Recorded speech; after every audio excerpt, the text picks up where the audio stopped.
Thank you very much for the day, for taking us through the CL5. It's actually truly an honor to actually have you with us here in Africa, and I believe it's also your first time here. It is, yeah. And I just want, in 2 minutes or something, if you can just say some key features on the CL5 in 2 minutes, and then after that I'll ask maybe a few features on the QL series as well. Yeah. Okay. Yeah. So the CL5 is the larger brother to the CL.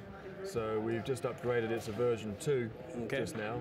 So let me recall the next scene, and then I can show you some of the features. So one of the key points is when you've got DCAs here, DCA fader group, so that's controlling all your drums, for example. Just select it, and then you see all the drum channels magically appear over here. Select your keyboards, and then there's your keyboard channels. Brass, there we go. Percussion there, vocals, and so on. So that's called DCA rollout. All the DCA members are rolled out here. So that's a neat additional feature we've got there. Then another upgrade we've done is called Mix Minus. This is great for broadcasting where you're doing a show, but you've got someone in a remote studio who is contributing, and you need to send them a mix of the show, but you don't want to send them back their own voice with a little delay on it, because that would be off-putting. So you send them what's called a mix minus themselves. If this is the channel, which is them, then you can select that and then select a mix bus like that. That gives you a shortcut there. You click OK, and that simply makes the mix minus.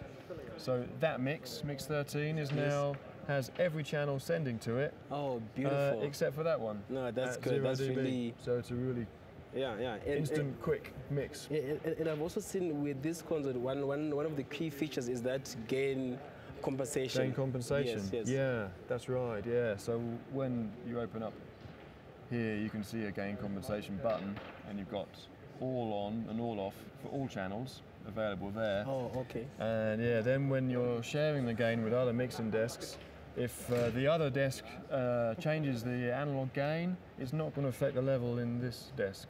And also it's not going to affect the level if you're doing a live recording either. So every item in your network that's connected is protected from any sudden unexpected level changes. Okay. Yeah. And then just a little bit on the, just on the QL series, but I think you can share a bit here on the Dugan mixer, how that works. And so the Dugan mixer is inside the rack, so it's not in the CL, but you access it from this rack, and it's in the graphic EQ rack. So you can mount it there, you see the Dugan mixer on the screen, and you insert it in your microphone channels, and then it automatically mixes your vocal mics. So for multiple speech events, like a live debate on TV, or a conference where there's a lot of people sitting at a table, each guy with a microphone. It will automatically mix for you, adjusting the levels according to which microphone is being used. So it reduces background noise, and it reduces the chance of feedback as well. So it's a really clever tool. That's really simple to set up. And when you're setting up that Dugan auto mixer, what parameters are there? Because you're saying something like you use it on a preset, or you use default settings. When you're here, you're using default settings, but what parameters do you have in it that you can actually control? There's actually not so many parameters, but there's what's called a weight adjustment that you can apply to each microphone. So microphones that are naturally quieter than others, you can add more weight to, which means they take a higher percentage of the gain for the overall mix.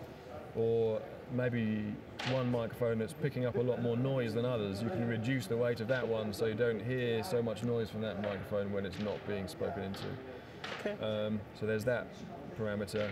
And then there's a group setting, so you can have 3 groups of auto mixing. So you can do 3 different auto mixes at the same time from one mixing desk. So you could control 3 different conferences from the same mixer.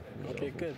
And then I think my last question would be on the multi-tracking aspect, being able to multi-track record 64 channels over Dante. Yeah. My concern, just a thing of you just plug in a Cat5 cable and you can actually multi-track. Like, I felt like maybe you lose quality or something like that. But as I spoke to you earlier, can you please explain more on that? Like, how does that actually work? So it's 64 channels of 48 kilohertz 24-bit audio. So it's the same quality as what comes out of the mixing desk, which is better quality than CD, as you know. So yeah, there's no loss at all. So it really is a great tool to have. Record your whole show and then play it back later, and you can use it for a virtual sound check, or you can use it for making a live recording to put on a web or to make a CD or something. Yeah, and then one last question. This one is for me. Like when you recorded via Dante multitrack, right? And then now you're doing virtual sound check. Yeah. How much is that signal level affected by input gain as compared to what comes from stage? Is it like the virtual sound check is, in a way, in theory, the exact amount of level that you get from stage? When you play back your recording, it will play back at exactly the same level as the sound coming from the stage. So obviously you don't have the analog gain when you're playing from the computer. Yeah. But the point is that when you're recording straight from your stage.